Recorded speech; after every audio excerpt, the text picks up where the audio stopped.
Okay, Layla, that's too long for me to read like this. But why don't you just unmute yourself and tell us what's on your mind? Hiya. Yeah, I'm Lila. I'm in London and Oh yeah. I was at your workshop in London in the summer. Okay, great. So basically I've been working on trying to create a course on anti-racism for non-Black people of colour. And the idea came out of a coaching relationship, basically. Um, and I'm just feeling a little bit just torn whether that's really my niche or not.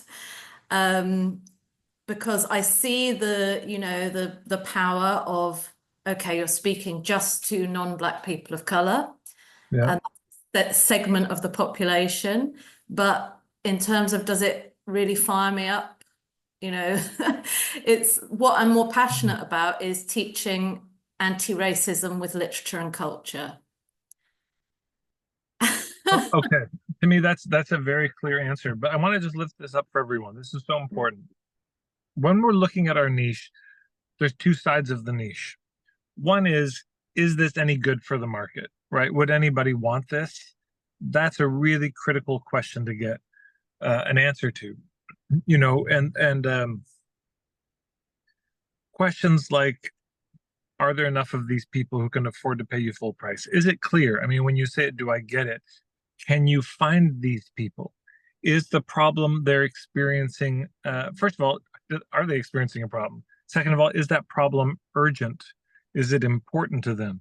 There's all these questions that come up. And so often I'll see it where the niche is so uh, unworkable from the external standpoint. I look at it and think just there's no business here. You have a hobby, basically. You have something you like to do, and you're hoping people will pay you to do it. But that's different than uh, either you're failing people from island A to B, and they want to get from island A to B really desperately, or you're making boats and selling those boats that are a particular style that people are really craving. Mhm. So that's the first part. But the second part of the niche is the internal side of, does this feel right for me? And so I'd invite everyone just to think this through as I'm talking. Think about your niche that you're either you have or you're exploring. And I'm just sort of doing this off the cuff. I do have a list of these questions somewhere, but here's the questions. A few. One, imagine you're at a party and you overhear people talking about you behind your back. Now, of course, the ethical thing is to let them know that you're there, but well, you don't. You just sort of lean in. You're like, I'm curious what they're going to say because they're talking about my work. And they describe this niche. I mean, do you feel relieved and happy, or do you feel like, oh no, I don't want to be known for that? Um, do you have a lot of opinions about it? Do you are you passionate to learn more about this topic? Do you when you think about doing this work in the future, do you get all kinds of ideas about what you could be doing? Because if you're getting sort of negative answers to all of those questions, it's not going to work at the end of the day.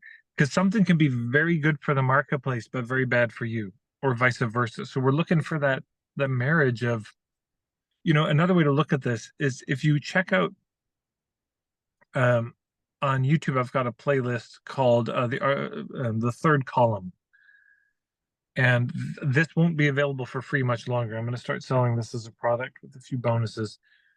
But it's a series of videos looking at this, in part, the contrast between the artist and the entrepreneur.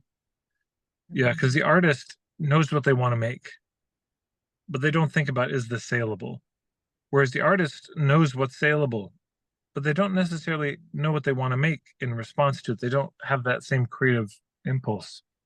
So your business is the child of the marriage of the artist and the entrepreneur. Mm. And business doesn't work if one side of that marriage is ignored. They want different things. I mean, this is a men from Mars, women from Venus kind of thing. They're not the same. And we don't do either of them well to try to flatten them and say, well, they're identical. They have different impulses, different urges, but the tension between those is what makes the business pop, is that's what makes an extraordinary business. So I I'll just say when you said the first one, I thought, oh, that's probably needed. Mm. But when you said the second one, I mean, you lit up more. And I Yeah. just thought, oh my God, that's an amazing thing. So I love that idea of doing it because this is also important when we're talking about niche. One of the challenges people I think get stuck in, oh, niche equals who, right? Niche equals target market. Those two are synonymous. But let's broaden it a little and say that niche could be understood as your role in the marketplace, the role in the marketplace you want to be known for. Mm. And so if we broaden it like that, then we actually realize there's at least 6 things we could be known for: who, what, where, when, why, and how. Right. So who you're reaching, of course, is for a service provider. That's huge. I'm not trying to diminish that. I've got products based on this, Mm. but there's also what you do. Sometimes that's the more unique thing. Oh, you do this thing that nobody else is doing, and I really want to explore that. There's how you do it. So it's like, yes, it's anti-racism training, and you go down to the harbor. There's lots of boats for anti-racism training. God, they seem to show up every year.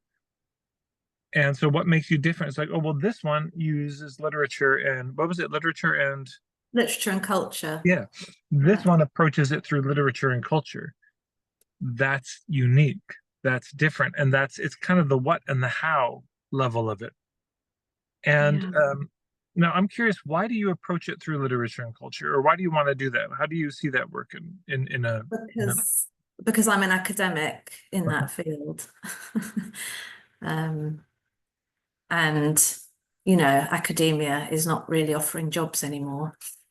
So we have to create our own things. but how do you see it working? Like, are you going to give somebody a Shakespeare play? You're going to give somebody like some famous book and say we're going to explore how racism appears in this?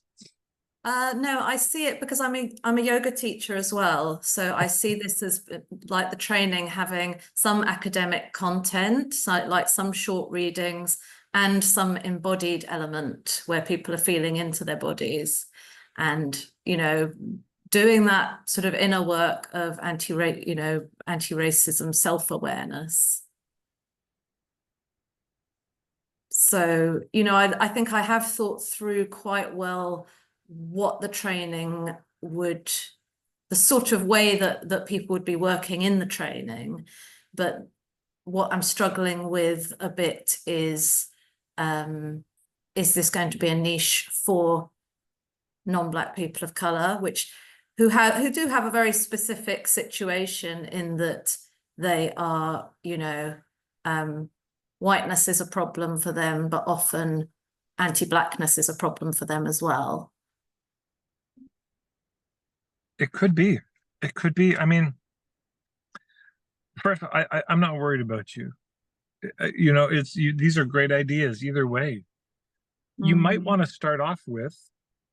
You could start in either direction. Actually, you could just say, look, it's just if you're passionate about anti-racism, but you're also passionate about culture and literature, I've got a course and we're going to dive into it, and you're going to get to be with other culture and literature geeks, and we're going to really explore this.